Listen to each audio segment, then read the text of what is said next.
Olá a todos, sejam muito bem-vindos à edição inaugural do Tempo Útil. O Tempo Útil é o meu novo programa de YouTube e é um programa que terá sempre, todos os meses, um novo convidado. Tenho o prazer de ter hoje comigo, aliás, eu é que sou convidado aqui, porque estou num dos relevados da cidade do futebol, o engenheiro Fernando Santos, selecionador nacional, antes do arranque da próxima edição da Liga das Nações, e Portugal vai ter 4 jogos muito importante já agora durante este mês de junho. É também, creio eu, a primeira entrevista que Fernando Santos dá desde a qualificação para a fase final do Campeonato do Mundo do Qatar, uma qualificação que esteve tremida e muita gente achava que não ia acontecer. Eu próprio, devo dizer, tinha muitas dúvidas, mas correu bem e antes assim.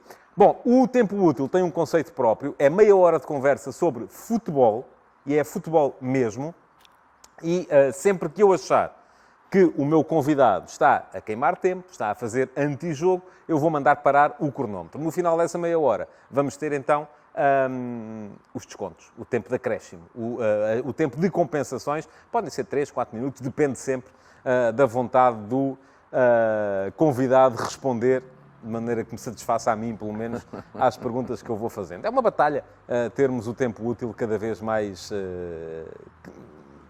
maior nos jogos do nosso futebol. Fernando Santos, queria começar por lhe fazer uma pergunta que tem a ver exatamente com aquilo que nos traz aqui. E antes disso... Não. Antes disso, tenho que pôr o cronómetro a trabalhar e está a começar a contar, a partir de agora, a meia hora. Qual é a grande diferença entre o futebol que joga a Seleção Nacional hoje, o futebol que jogava a Seleção Nacional no Euro 2016 e o futebol que jogou a Seleção Nacional na fase de qualificação da Liga das Nações, que Portugal ganhou e que para muitos teria sido o futebol mais vistoso da seleção? Sim, há muitas alterações, obviamente, porque toda a forma que Portugal jogou na sua base é igual. Aquilo que são os princípios que nós queremos para a nossa equipa são iguais. Não tem tanto a ver com a questão do sistema, não é? Eu creio que não também, mas queria ouvir a sua opinião sobre isso. Partimos pelo sistema, obviamente podíamos fazer aquilo, mas não me parece que o futebol tenha muito a ver com o sistema. O sistema é algo que só se vê pontualmente num jogo, se calhar na bola de saída, ou pouco mais do que isso, e portanto não vamos entrar para aquilo que é os números do 4-3-3, se bem que há algumas nuances e há na realidade alguns desses, não tanto no número, mas depois a gente irá lá e portanto eu vou tentar agora falar daquilo da pergunta que me fizeste, que é para depois não termos muito prolongamento. E, portanto, aquilo que é a base, aquilo que é o padrão, aquilo que é a chave para a equipa e que eu sempre dei, que são os princípios orientadores do jogo, esses são iguais. Esses são iguais. Ou seja, eu sempre apresentei, desde que cheguei, um quadro onde falava e refletia sobre aquilo que são os 4 dos 5 momentos do jogo, que hoje a gente considera que as bolas paradas é um momento do jogo, no passado isso não era considerado dessa forma. É uma nomenclatura, claro que as bolas paradas sempre foram trabalhadas, não é isso, mas sempre, nos 4 momentos do jogo, com exceção das bolas paradas, e porque aí depois também implica alguma organização técnica e tática, obviamente, sempre disse claramente ao que vinhamos. E, portanto, quero o processo ofensivo, porque vamos lá ver, o jogo de futebol é um jogo simples, não é? Tu tens de marcar a bola numa baliza e não podes deixar que ela entre na tua. E depois, obviamente, também há uma outra condicionante que faz parte do jogo e que é fundamental para o jogo. É a bola, porque a bola é que manda tudo. Se não houver bola, não há jogo. Pode haver mais ou menos jogadores, o campo pode ser maior ou menor, pode ser relevado ou pelado, o que quer que seja, mas tem que haver uma bola, porque se não houver bola, mesmo quando a gente jogava na rua, né? Se não houver bola é outro jogo qualquer. E, portanto, a bola é que manda no jogo. E, portanto, aquilo que nós sempre temos como perspectiva é em posse de bola, ou seja, quando nós aqui temos a posse de bola, estamos a atacar. Portanto, é isso que define o ataque, é teres posse de bola. Se não tens posse de bola, não podes atacar, não é? Podes até preparar para atacar e já lá iremos, não é? E, portanto, em organização ofensiva, ou seja, quando tens a posse de bola, o que é que nós pretendemos? Aquilo que é a nossa matriz de jogo.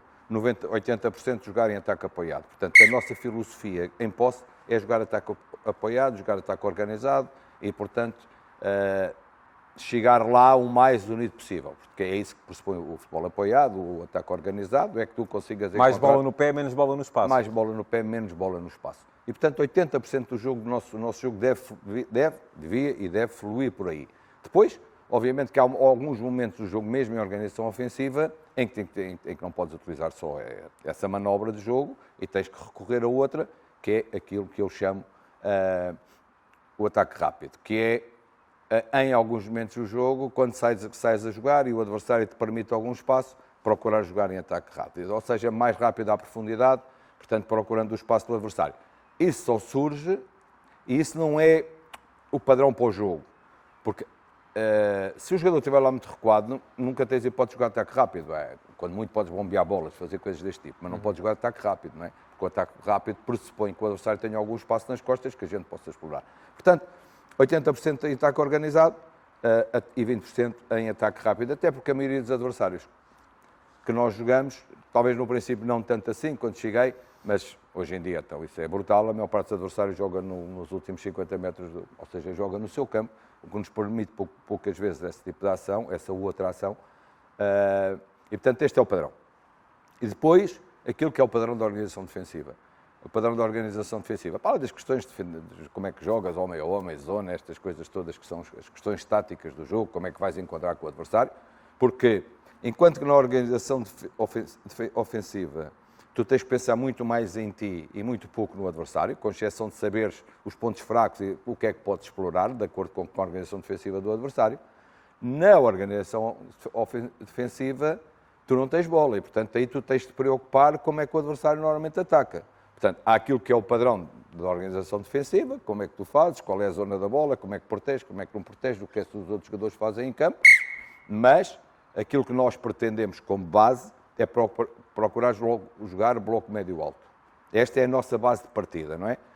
À saída do pontapé de baliza, por exemplo, imediatamente tentar pressionar o adversário, não deixar sair a jogar. Mas já era assim em 2016? Sempre foi assim. Como princípio básico sempre foi este. Agora depois, é isso que eu ia explicar com o desenrolar da conversa. Este é o princípio básico. Obviamente, que o jogar em bloco alto não quer dizer que tu te possas manter sempre o bloco alto, não é? Porque se, em alguns momentos do jogo, até porque tu perdes a bola fica no meio campo do adversário, ou seja, já está a subir, tu estás a jogar bloco médio ou bloco baixo. Pronto, e depois é como que orientas o adversário. Se orientas para um lado, se queres que ele vá por dentro, se queres que ele vá para fora, para depois como é que vais bascular, não vais bascular, onde é que são as zonas de pressão. Portanto, isto é aquilo que é a nossa ação em organização defensiva. E depois aqueles momentos que no passado esses nem sequer existiam, no futebol sempre existiram, não tinham os nomes que têm atualmente. E há muitos nomes que hoje se utilizam que sempre se utilizaram no passado. Por exemplo, no passado falava-se em contra-ataque, hoje fala-se em transição defesa-ataque. É verdade que o contra-ataque é só uma peça dessa transição. No passado se falava-se em contra-ataque porque, e bem, porque era sempre uma resposta a um ataque. Contra-ataque é resposta a um ataque, ou seja, não é uma coisa assim... Sim, mas quando se perde a bola pode-se fazer contra-ataque ou ataque organizado. Não, ou pode-se entrar em posse. Exatamente. Portanto, as duas coisas só acontecem desta forma. Quando tu perdes a bola, ou entras em posse ou procuras o contra-ataque. E, portanto, aquilo que é a nossa filosofia é, essencialmente, entrar em posse, mas aqui darei 50-50. Ou seja, raramente nós temos probabilidade para entrar em contra-ataque, porque o adversário não se desmancha quando joga contra Portugal, normalmente não dá essa probabilidade, mas é uma arma fortíssima no futebol. Portanto, nós devemos estar sempre muito atentos, e os nossos jogadores, é isso que eu peço aos jogadores, estarmos sempre atentos, que quando o adversário subiu as suas linhas, subiu mais que aquilo que é normal, e a gente recupera a bola, em vez de entrarmos em posse, e tendo nós jogadores com essas características, também é preciso ter jogadores com essas características, então há um momento do jogo muito importante que é a ação de contra-ataque, que pode vencer jogos e ganha muitas vezes jogos à ação de contra-ataque. Sem dúvida. Que é a exploração, na realidade, da fragilidade do adversário. Disse aí uma coisa que eu acho que faz todo o sentido, que é, ou não chegou a dizer, mas ia nesse caminho, que é, muitas vezes as equipas preparam-se para defender enquanto atacam e preparam-se para atacar enquanto defendem. Claro. E aquilo que me parece a mim, e diga-me se eu estou enganado, é que a equipa de 2016, sendo uma equipa com outro tipo de características... Claro, essa é a questão central. Era uma equipa que, se calhar, não se posicionava tanto na frente como esta atual, e por isso mesmo aquilo que se lhe exigia do ponto de vista defensivo era diferente. A equipa da Liga das Nações, até por não ter o Cristiano, que é um jogador que procura mais o espaço e pede muito mais, ou pode ser mais... estava na fase final. Sim, ele apareceu na fase final. Estou a falar da equipa da fase de qualificação, que é aquela que ainda toda a gente vem dizer que era a equipa de Portugal que jogou melhor e tal. Não sei se foi essa, se foi por acaso, em termos leitura, senão não foi da segunda Liga das Nações. Não sei. Talvez. Mas essa equipa era uma equipa que, exatamente por ter um futebol mais apoiado, mais posse, mais pé para pé, menos exploração de espaço, era uma equipa que também tinha exigências diferentes e dava mais nas vistas pelo seu comportamento ofensivo. E a equipa atual, a mim, parece-me que sofre ali de uma pequena contradição, e o Fernando Santos vai-me dizer se concorda ou discorda de mim, que é o facto de querer muitas vezes assumir o jogo e precisar, tal como o Fernando Santos diz, de ter mais 80% de ataque organizado, 20% de ataque rápido, mas muitas vezes jogar com atacantes que vão muito à procura de espaço. Eu recordo-lhe, por exemplo, muita gente vinha dizendo que a solução dos problemas passava pela passagem do Bernardo Silva para o meio-campo, e Portugal joga contra a Irlanda no Algarve com o meio-campo com Bernardo Silva e Bruno Fernandes. E Palhinha, sim. E o Palhinha, mas depois a coisa não resultou. Sim. E não resultou, do meu ponto de vista, porque depois na frente só tinha gente para procurar o espaço. E os 3 homens da frente eram o Jota, o Cristiano e o Rafa. Não acha que precisa de encontrar um compromisso em termos de jogadores que vá um bocadinho mais de encontro àquilo que defende em termos de filosofia? Sim, claro. É por isso que eu te dizia. O que eu te falei foi dos princípios básicos e aqueles que é a mensagem que se passa à equipa, né? E, portanto, faltou, na realidade, a questão da transição ataque-defesa e, portanto, que é aquilo que nós queremos é procurar a recuperação imediata, sempre que e mesmo com bola, a equipa parecia que não fluía no tal jogo mais combinativo. Eu percebo o que dizes. Mas isto tudo tem... Vamos lá ver. E por isso é que quando a gente fala, se é muito diferente, é diferente nas características dos jogadores. Porque se tu tens jogadores de características diferentes, as coisas não vão fluir da mesma maneira. Claro. E, portanto, no Campeonato da Europa, por exemplo, nós tínhamos um conjunto de jogadores cujas características se diferenciavam dos atuais, desde logo o meio-campo. Nós utilizávamos um meio-campo a 4, em que os dois alas, nós jogávamos 4-2-3-1 na mesma, como jogamos atualmente, 4-3-3, lá o que quisermos chamar, não interessa, não é isso que me parece relevante, mas no fundo jogávamos 4-2-3-3, mas só que jogávamos com alas que eram médios, eram mais médios do que alas. João Mário, Renato, o André Gomes, estes eram os jogadores normalmente que jogavam a fluir por ali. Também porquê? Porque o homem que jogava nesse tal 4-3-3 atrás do ponta de lança, porque era um 4-3-3, 4-4-2, era mais 4-4-2 do que 4-3-3. Era mais 4-4-2, sim. Com Nani e o Cristiano na frente. Em ação ofensiva 4-4-2, em ação defensiva 4-2-3-1, porque o Nani preenchia o lugar do terceiro homem de meio campo, e portanto ele fazia muito bem isso, era um jogador que era muito disponível para fazer isso, fechando por fora ou fechando por dentro. Ele fazia sempre, equilibrava o jogo muito bem no meio campo, o que dispensava ao Cristiano muitas coisas, porque a equipa defendia sempre com 9, dispensando o Cristiano quais das ações defensivas, o que era perfeitamente normal, para podermos explorar a capacidade do Cristiano, mas estamos a falar de jogadores com outras características. E o meio campo era formado também na zona central, por William, que é um jogador de posse, claramente de posse, com o Adrian, mas que não são o Danilo, não são o João Moutinho, mas não são jogadores de box-to-box, não é? Até o mais box-to-box até é o William, ao contrário do que as pessoas pensam e dizem e tal, mas é o Danilo. E, portanto, se calhar é o mais ofensivo deles todos. O mais ofensivo deles todos, em termos, por isso é que eu digo, é o mais box-to-box. O João tem alguma ofensividade, mas não tem este raio de ação tão grande como tem o William. Quer o Danilo, quer o Adrian, são jogadores mais de contenção, que jogam naquela faixa de 30 metros, portanto, não se aproxima. As pessoas catalogam e o William é médio defensivo e o Adrian é médio, é 8, claro. Mas não é. As pessoas dizem que é 6, e que é 7 e que é 8 e tal. Cada jogador tem uma característica diferente. Se joga um jogador a 6, um Danilo ou um William, não são iguais. Claro que não. Ou um Palhinha, não são nada iguais. Ou um Rubem Neves, não são nada iguais. Não tem nada a mesma coisa. São jogadores com características diferentes. A gente continua a dizer que são 6. Mas são 6 diferentes. E por isso eu lhe dizia que a questão se não é um bocadinho casar as características dos jogadores, portanto, que escolhe com a ideia de jogo que tem. Tendo isso, e tendo também jogadores que não tinham a mesma abrangência, se bem que em 2016 tínhamos à esquerda um dos jogadores que jogava à esquerda, com muita abrangência ofensiva e muita qualidade técnica. E, portanto, a circulação do jogo passava muito ao lado esquerdo, porque tínhamos o Rafael à esquerda, que nos dava muita qualidade ao jogo em termos de movimento ofensivo. Por isso, o médio que jogava à esquerda tinha mais funções para jogar interior, ou seja, para vir mais dentro, para que pudesse libertar o Rafael para jogar como ele apetecesse. À direita as coisas eram diferentes, porque eu jogava Vieirinho, eu jogava o Cédric, a primeira fase jogou o Vieirinha, depois jogou o Cédric, o Vieirinha mais ofensivo, o Cédric menos ofensivo, por isso há uma fase em que eu mudo e passo a jogar com o Renato à direita. Quando tenho Cédric à direita, passo a jogar com o Renato, que é um jogador mais solto, com características muito próprias e muito talhado para determinadas coisas e menos para outras. Não são tantos jogadores de pé. Não são jogadores de bola no pé, de jogar a 1, 2 toques, de evoluir a equipa neste sentido. Não é. E, portanto, aí tínhamos que, obviamente, tirando proveito daquilo que eram as grandes características da equipa, dos jogadores, eu falo dos jogadores, moldar, não perder aquilo que é a filosofia do jogo, porque isso a gente sempre tentou fazer. Não tínhamos, era as mesmas características. Claro, isso é evidente. Esta equipa responde mais. Acha que foi isso? Esta equipa, ou uma equipa passada, algumas não conseguiram responder, responde muito mais teoricamente aos tais 80%, pode até chegar aos 90% em posse. E cada vez mais vai ser assim, porque cada vez mais contra Portugal as equipas estão fechadas e, portanto, vai ser necessário mais ter posse. Jogar com o... Queria só fazer uma pergunta relacionada com isso. Acha que tem a ver com isso e com essas características, essa ideia que se enraizou na cabeça das pessoas de que Portugal de 2016 jogava mal, não jogava bem? Eu sei que já disse várias vezes que assim não há bem nem mal. Não é por aí que eu quero levar a conversa, senão eu mando já parar o tempo. Mas não mandas parar, porque eu acho que foi uma grande confusão. Eu vou só dizer isto, porque eu acho que é importante para que a gente possa também esclarecer esta questão. Nunca, o que foi dito, os meus jogadores o que queriam dizer é que te interessava bonito ou feio. Só que aquilo não calhava inverso.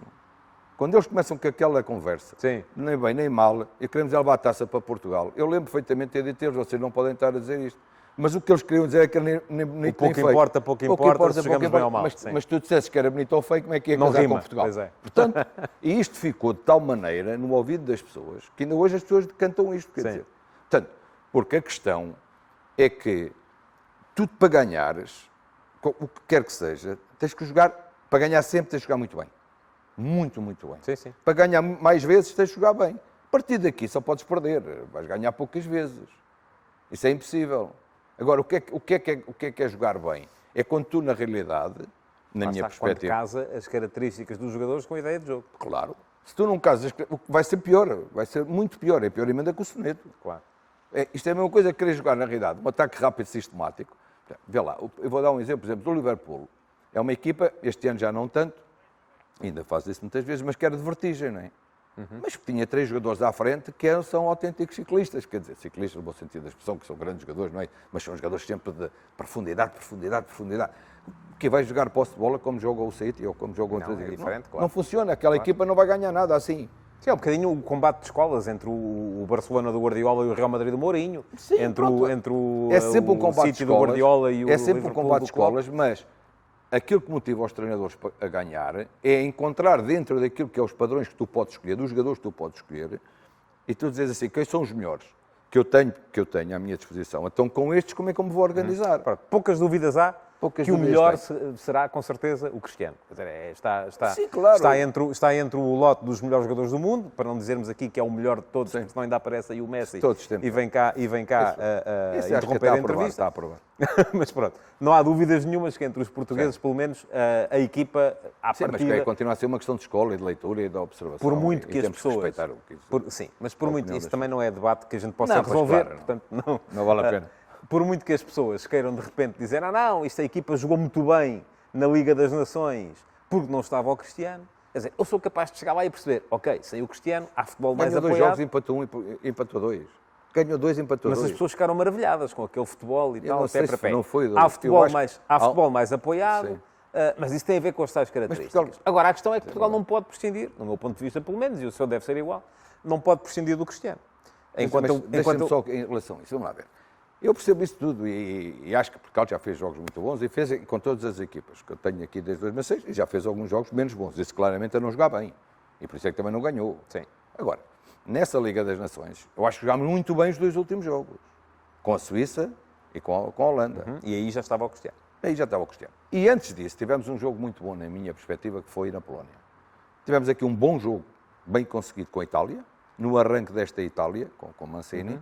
E depois, a Itália... Sofrimos muito, fomos uma equipa, na realidade, quase que uma equipa que ali mostrou uma grande qualidade, mas essencialmente um grande espírito de sacrifício, uma grande capacidade coletiva em termos defensivos, porque a equipa, na primeira parte, aquilo foi muito complicado, depois na segunda parte lá conseguimos ter mais posse de bola e depois empatámos aqui com a Polónia. Acha que o facto das pessoas lhes ter caído muito no goto essa equipa tem a ver com a recuperação do nosso DNA, do meio-campo do Pedroto, do 0-0 em Wembley contra a Inglaterra, dos pequeninos e tal, e os portugueses gostarem mais desse jogo? Eu acho que Portugal tem um momento em que, na minha perspectiva, eu acho que Portugal, como eu digo, com as características dos jogadores que teve, com algumas exceções claras, sim, mas normalmente jogou bem. E alguns jogos muito bem.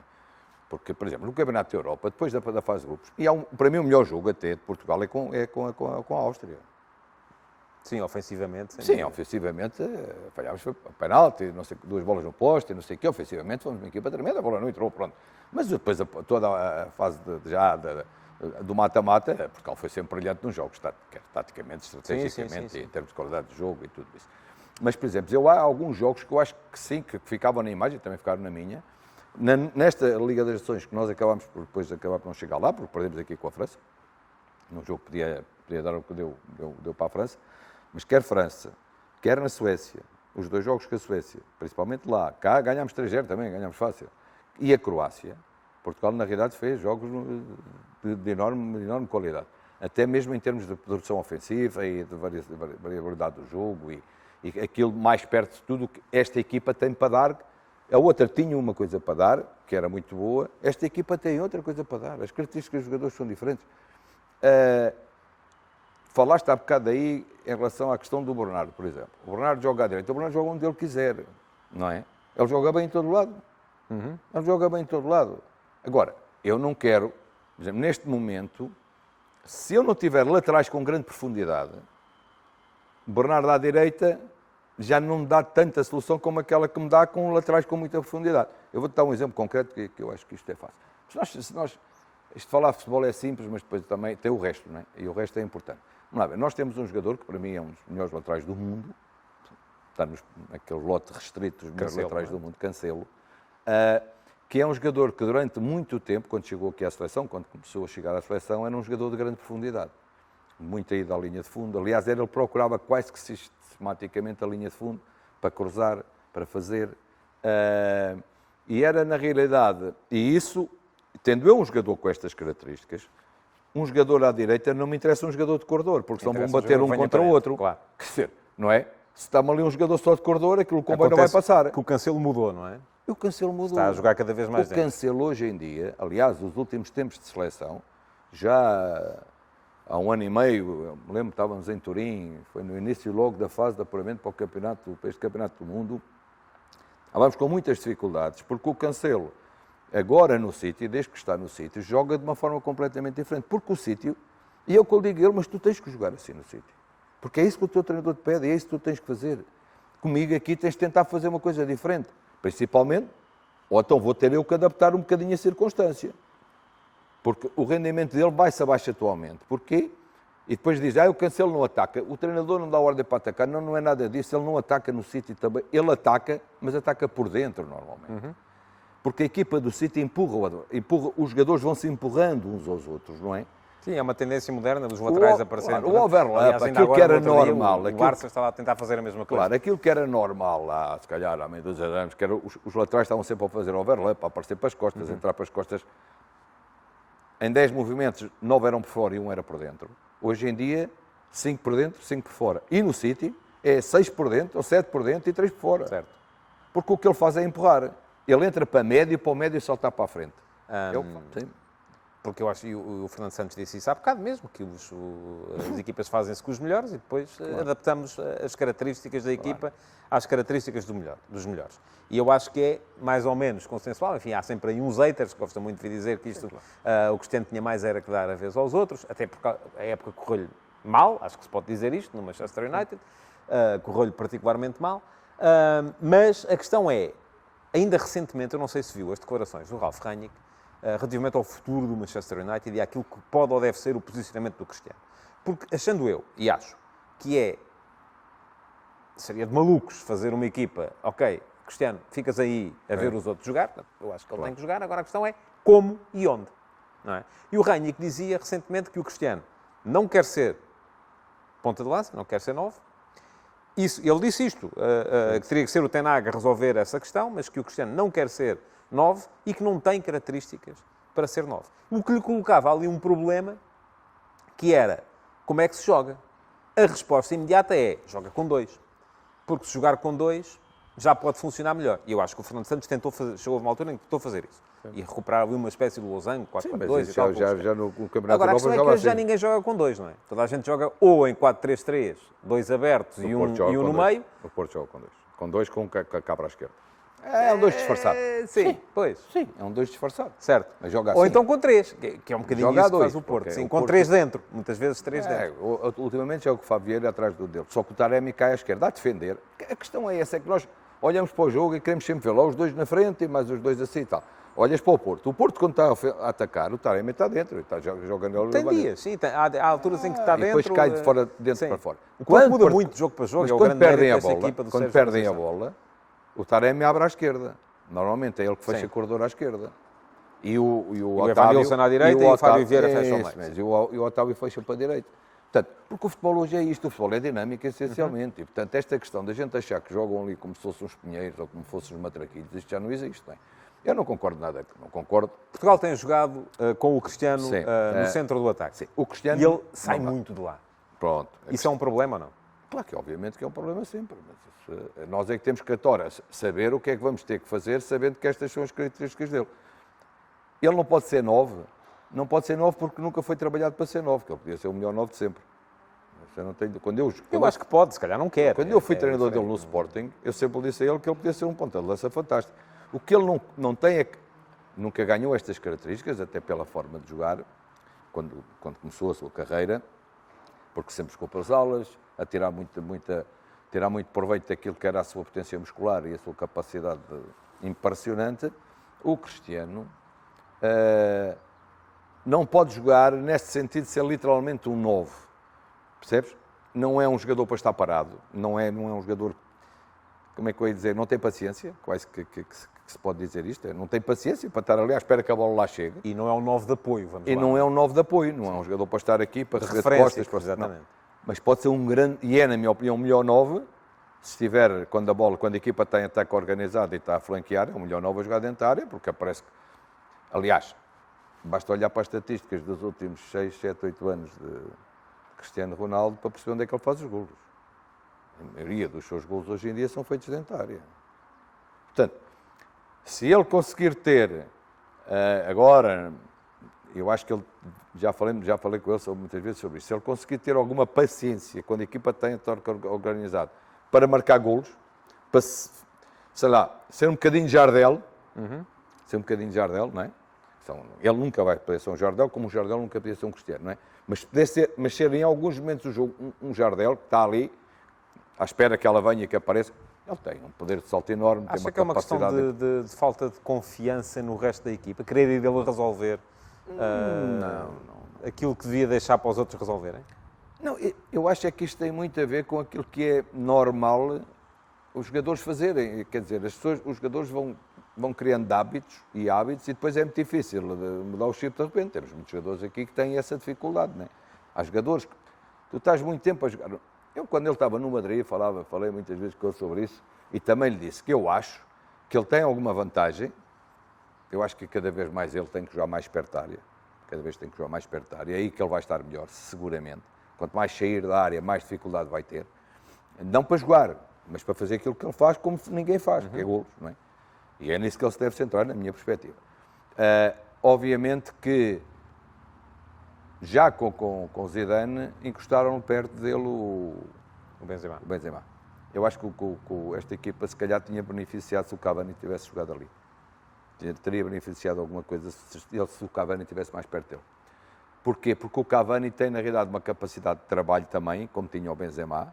Claro que, por exemplo, hoje, se calhar, já era mais difícil casar Benzema e Cristiano, porque o Benzema agora está habituado... Evoluiu, sim. Evoluiu ali naquela posição. Sim. Ele não era bem aquela posição e agora evoluiu muito naquela posição. Portanto, agora já fica um bocadinho... Talvez ficasse. Mas tem uma vantagem. Agora, eu acho é que o que nós temos de ter é condições que, por isso, jogar com jogadores que depois têm este perfil também, nós temos 2, 3 jogadores que têm claramente este perfil, que é de poderem ocupar a posição do Cristiano quando o Cristiano sai de lá. E esses não são os médios, são essencialmente Os outros avançados. E que tipo de avançado é que serve para fazer esse tipo de trabalho? J. Jogador tipo J, J é um tipo de jogador. Tipo o João. O João é um tipo de jogador diferente. Sim, mas tem as mesmas características. Portanto, características. Basicamente, não é mais rápido. estamos a olhar, estamos a olhar para as características físicas. São jogadores que também ou... não são claramente jogadores de linha, mas são jogadores que podem entrar no corpo central do jogo. Não é? Portanto, se quando ele sai, estes jogadores entrarem lá dentro, não tem problema nenhum, não é? Depois tem a ver com a fluidez do próprio jogo. E acha que a equipa sai prejudicada pelo facto de ter pouco tempo para trabalhar esse tipo de dinâmicas? A equipa sai sempre prejudicada, não é esta. Todas as seleções saem prejudicadas, aquelas que não têm um grupo de trabalho que vem montado de clube. Não é? Isso é da história do futebol, diz isso. Ultimamente é que não tem acontecido tanto, mas da história do futebol sempre disse que só ganhavam as seleções que eram montadas em cima de clubes. Aconteceu nas melhores seleções portuguesas de sempre. Sempre. Sim, mas já não existe hoje em dia. Isso acabou. Sim. Quer dizer, ainda existe aqui, ali, a clave. Não há. Sim. A Espanha teve durante muito tempo, e não foi há muito tempo, quando tinha um bloco do Barcelona e um bloco quando ganha aquelas 3 vezes seguidas, é mais de metade de Barcelona e o resto é Real Madrid. Quer dizer, quando é assim as coisas fluem em facilidade. Agora, quando tu estás num ciclo, se a gente pensar que 2016 até agora, as mudanças têm sido constantes, 2018 já não tem nada a ver com 2016. Há muitos jogadores de 16 já não estão em 18. E depois em 19 já estão menos. E as pessoas dizem, é a mesma coisa, continuam sempre os mesmos. Não continuam nada os mesmos. Continua o Pepe, não é? Depois continua o João Moutinho e continua... Por esse respeito, tenho 2 perguntas para lhe fazer, mas antes, estamos a chegar à meia hora, preciso saber, temos 2 minutos de compensação, portanto não fez-me tanto jogo, e eu tenho 2 perguntas para lhe fazer, portanto vou-lhe dar 1 minuto para responder a cada uma, e depois foi aquilo que conseguimos arrancar daqui. Primeira questão tem a ver precisamente com a renovação. Eu escrevi aqui há tempos um texto sobre a renovação da seleção portuguesa, porque é uma das coisas que as pessoas passam a vida também a dizer, que é que Portugal não está a renovar e que o Fernando Santos é muito conservador e mantém sempre a aposta nos mesmos e tal, e por aí fora. Ora, aquilo que me parece é que, e aliás provei isso com números, que Portugal está a fazer a renovação ao ritmo que estão a fazer quase todas as outras seleções, com uma diferença, que é a questão dos defesas centrais. Sim. Arrepende-se de não ter dado mais minutos a outros jogadores para a posição de defesa central em jogos menos exigentes, os jogos contra os Luxemburgos e contra os Liechtenstein e essas coisas assim? Vamos lá ver. Essa pergunta podia-te responder de 2 formas. Uma delas é a falta de tempo. Ou seja, se eu não tenho tempo para treinar, o único momento que eu tenho para os treinar é em jogo, não é? Perceber quais são as dificuldades que eles têm ou não têm. Depois, vamos lá ver. Em 2018, quem é que aparece na Seleção Nacional? O Ruben. O Ruben Dias. Sim. Não joga ainda 2018, está connosco, é a primeira vez que ele está connosco na fase final, mas depois a partir de Ruben Dias passa a ser um dos titulares da seleção. Portanto, estamos a falar num entrosamento. Depois o que é que vamos fazer? Vamos tirar o Pepe? Vamos tirar os outros? Não, estou a falar só dos jogos menos exigentes, dar minutos aos outros. Dei em alguns casos, como Domingos Duarte e outros, dei em alguns casos. Eu acho é que as coisas, quando se fazem assim, fazem-se mal. Quando se fazem à pressa e querem-se pôr os jogadores lá dentro à pressa, fazem-se mal. Eu vou contar a história de um episódio que eu acho que... E a gente acresce aos acréscimos. Sim, não faz mal, de um dos melhores defesas centrais de sempre, em Portugal, nos últimos 20 anos. Chama-se Ricardo Carvalho. Um talento que eu... É um jogador no Porto. Ele tinha um talento que era... Eu tinha a Luís, eu tinha Jorge Costa, tinha uma série deles, jogadores de... Mas ele tinha, na realidade, muito talento. E eu disse, eu vou lançar este miúdo, não é? E lancei este miúdo, ele entrou, e no primeiro lance do jogo, dentro da minha área, driblou. Deu um golo contra, sim. Deu um golo. E eu disse, vai ser emprestado, que é para aprender que isto não funciona assim. Porque as coisas não funcionam. Eu matava ele jogava mais um jogo, jogava 2, e depois ia de vez. E já não voltava sequer. Percebes? Eu tenho um jogador na Grécia, que hoje joga lá no Olympiacos, é um dos grandes esteios da seleção, e jogou aí nos grandes campeonatos na Alemanha e Inglaterra, o Sócrates. Ele tinha 18 anos, eu disse-lhe, tu aqui, com Gamarra e com estes, vais ter alguma dificuldade. E jogares aqueles jogos que nada te impõe, eu não consigo avaliar. Vais ser emprestado agora estes 6 meses para voltares aqui, para lutares pela titularidade. Eu vou-te acompanhar. Porque, vamos lá ver, e em relação à questão dos centrais, há aqui uma questão, aí sim. Você, por ter sido central, é onde quer mais experiência sempre, ou não? Não. Porque leva sempre... Não é por eu ser central. É porque não há nenhuma equipa que ganhe que não tiver bons centrais. Sim, bons não quer dizer experientes. Não, bons não quer dizer experientes. Sim, claro. É o que eu digo. O Rubem Dias estreou-se na seleção com quantos anos? Portanto, não tem nada a ver com experiência. Tem a ver com características do jogo e defender bem. Eles defenderem bem. Porquê? Dois grandes centrais permitem que a equipa não precise de muita gente para defender. Hein? Pode jogar 2 contra 2 cá atrás. Quando tens dois grandes centrais. Por isso, vamos lá ver. O que é que aconteceu com a equipa do Liverpool quando perdeu o Van Dijk? Pois, foi por aí baixo. Pois foi. Não, quer dizer, não ganhou, pura e Sim, simplesmente. embora isso não tenha necessariamente a ver com a idade. E aquilo que Não tem a ver com a idade. Não tem a ver com a idade, tem zero a ver com a idade. Mas aconteceu com o City também. Quando o Fernandinho teve que andar a jogar a central. Sim. Sem dúvida nenhuma. É a base de qualquer equipa, não tem que ser jogadores de 35, Agora, não tem nem 39 nem 19, tem que ter qualidade. Sim. Tem que ter muita qualidade. Então acho que é uma questão conjuntural, que no caso de Portugal ter ido É sempre uma com questão centrais muito conjuntural, veteranos claramente. para cada grande competição. Porque tem a ver... naquele momento aqueles eram eram aqueles claramente caras os melhores. Não, eram indiscutíveis. Não vou ali sequer pensarmos no quê. Muito bem. E depois há outra questão. Eu vou arrematar essa questão porque isso parece-me importante. Vamos lá ver. Podes ganhar ali 2 segundos ou 3, não foi muito. Dou-te isso de barato. Que é assim. Há bocado falámos aqui na questão O golo vai ser marcado já fora do tempo regulamentar e o VAR estávamos aqui a falar sobre a questão de 4-4-2 e estas coisas. Há, na realidade, uma diferença quando se joga de uma determinada maneira. Que é jogar a 3. A 3 atrás. É muito diferente. E para si é complicado adaptar a uma linha de 4, os jogadores estão habituados a jogar a 3. Eu não sei. Nem eu, nem nenhum treinador consegue descortinar isto com essa facilidade. Porque Gonçalo Inácio, David Carmo, são gente que está habituada a jogar a 3. São jogadores que estão habituados a jogar a 3. Jogar a 3, a cobertura de campo é completamente diferente de jogar a 2. O trabalho dos centrais é um trabalho completamente diferente. Basta olhar para o espaço que tu divides por 3 ou o espaço que divides por 2. São coisas muito diferentes. Mesmo quando estás em ação defensiva, porque normalmente tens 5. Aqui só tens 4. Porque eu não jogo com... Pronto. E eu não estou contra a questão de jogar agora. Jogar a 4 ou jogar a 5, não é esta a abordagem que eu estou a fazer. Sim. Longe de mim. Eu jogo a 4, muitas equipas jogam a 4, não é? Quase todas, por acaso.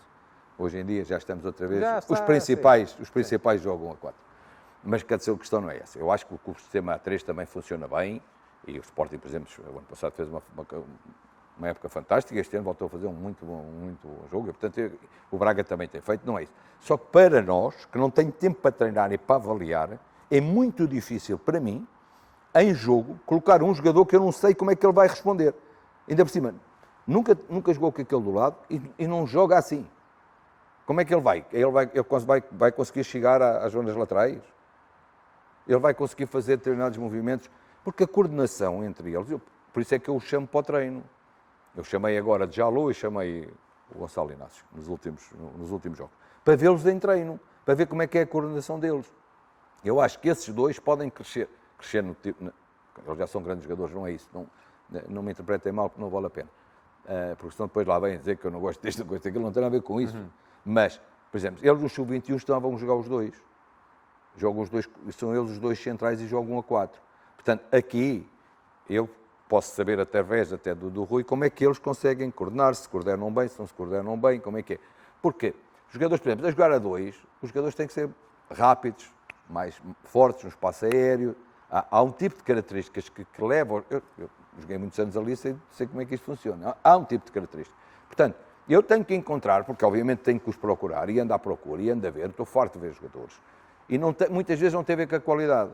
Ou seja, tu não podes olhar só e dizer assim, este jogador tem qualidade. E eu vou lá, e já fiz não sei quantos jogos deles, vou lá e digo, ok, mas muitas vezes jogam a 3, mas jogam a 3, um deles joga por dentro. É quase o livro da equipa, não é? O livro antigo, que não era assim que funcionava.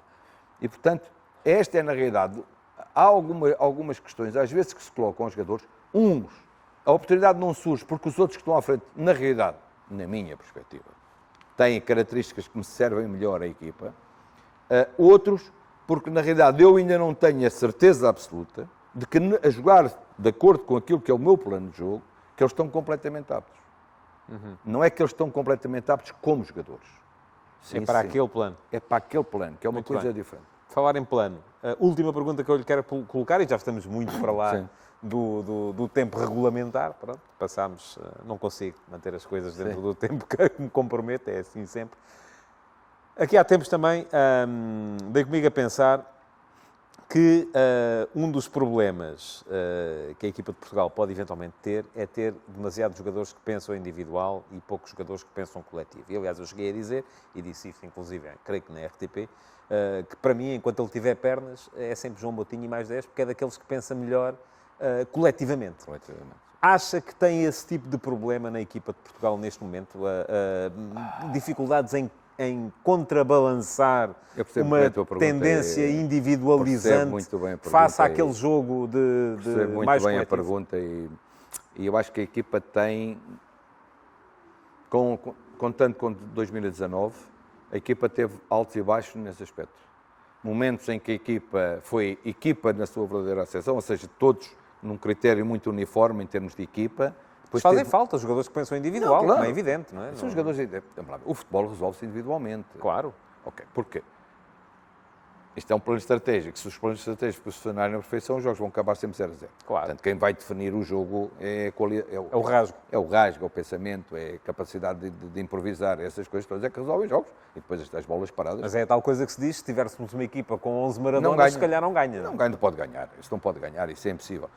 A base é esta. Deixa-me só interrompê-lo. Ao contrário do que as pessoas pensam, não é só por uma questão de não haver empenho defensivo, é também porque depois aquilo mesmo com bola, se calhar não casa. Cada um vai jogar sozinho. Claro. Tem que levar 11 bolas para o campo, então aquilo não vai funcionar. Não é? E, portanto, isso é verdade. Mas tem troca com uma pergunta que tu fizeste antes também, eu depois disse que mais tarde se calhar falaríamos nesse assunto, e é isso. Os jogadores, o que é que acontece? Os jogadores também, pela sua grande qualidade, tomam um protagonismo nos seus clubes, que depois dificilmente, quando chegam aqui, em 2 dias o largam. Ou seja, eu não tenho nenhum jogador na Seleção Nacional que não queira e que não esteja totalmente comprometido com a equipa e não queira fazer tudo de acordo com a equipa e de acordo com o que eu quero.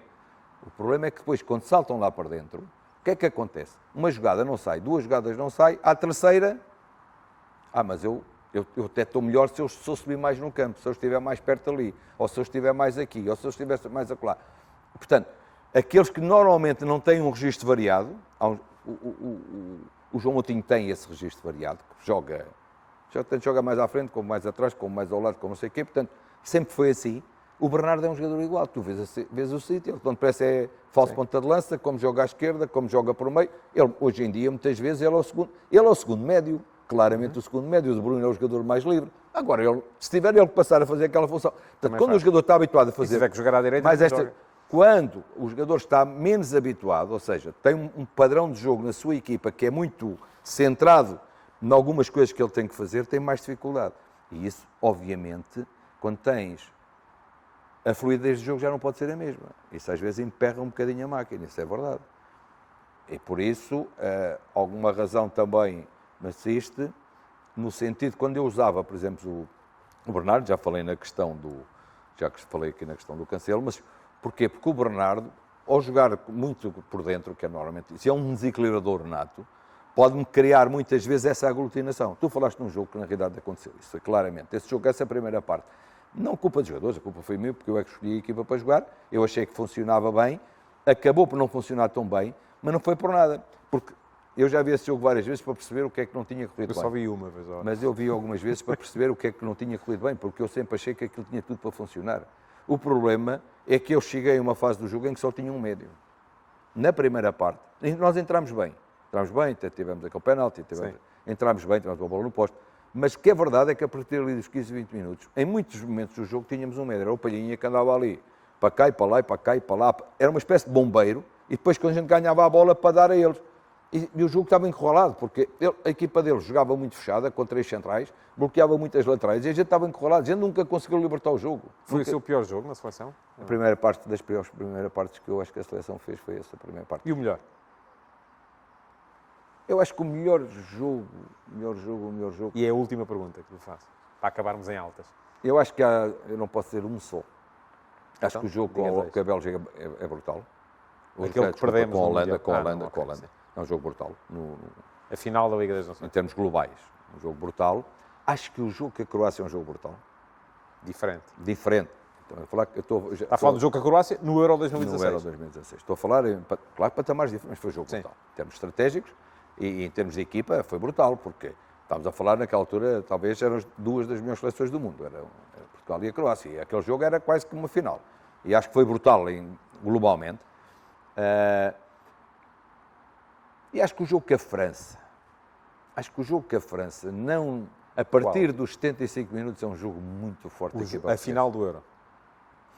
A partir dos 75 minutos. Não é um resisto a jogo. fazer-lhe mais uma pergunta. Mas acho que Portugal teve jogos bons, teve muito Acha bons que jogos taticamente esse jogo com a França se resolve no momento em que entra o Quaresma ou não? bons. Eu acho que se resolve quando entrou o Éder. Quando entra o O Éder. Éder. Ok. Eu acho que se resolve aí. Acho que se resolve aí a partir do momento em que, porque o plano era e a partir do momento em que eu passo a jogar 4-3-3 com a entrada do Quaresma, é verdade, mudo o jogo para jogar 4-3-3, passo Nani para a ponta de lança, o que é verdade, porque estamos a falar de coisas diferentes. Tinhas Cristiano e tinhas Nani que jogavam aqui por dentro os dois. De repente eu ponho um à E direita. estávamos com muita dificuldade. Eu ponho um à no direita, sim. até para bloquear um bocado e para a equipa poder organizar-se melhor, e tenho o Nani. Só que o Nani, que é um jogador fantástico, na minha opinião, para mim foi um dos melhores jogadores do Euro 2016, claramente, naquilo que era importante para o jogo, que era segurar a bola para que a equipa pudesse subir, ele, como tem características diferentes, não estava a conseguir. Portanto, quando entra o Éder, aos 75 minutos do jogo, portanto, ainda estamos, eu arrisquei tudo ali, portanto, quando eu entro, então eu aí fico claramente a jogar 4-3-3. Ou seja, com Quaresma a um lado, Nani ao outro E o Éder. e o Éder no meio. E, portanto, eu aí transformo o jogo para 4-3-3 e a equipa liberta-se completamente da partida e começa a ter bola, começa a jogar. Toda a partida aqui, com exceção daquele lance que podia ter acabado com o jogo para nós, que é aquele lance, a bola no posto. A partir dos 75 minutos o jogo é Portugal. Muito bem. Claro. Acabámos em altas, ganhámos, isso é que foi importante e foi uma alegria grande que tivemos todos nesse dia, embora muita gente depois também me venha dizer que eu, quando faço os comentários, parece que sou estrangeiro, porque não estou ali aos gritos, mas acredito que foi das coisas que mais Sim, gozo não me tenho deu em dúvida. toda a minha, Não tenho minha dúvida. carreira profissional, Não foi tenho ter dúvida feito os comentários desse jogo. Muito obrigado, Fernando Não, Santos, foi um por este prazer. bocadinho, pelas respostas que foi dando. Tivemos pouquinho tempo de antijogo, mas tivemos muitos acréscimos, porque a conversa, do meu ponto de vista, pelo menos estava boa. Foi a primeira edição do Tempo Útil, com as respostas do Fernando Santos para o mês que vem. Espero voltar com um convidado ainda mais interessante.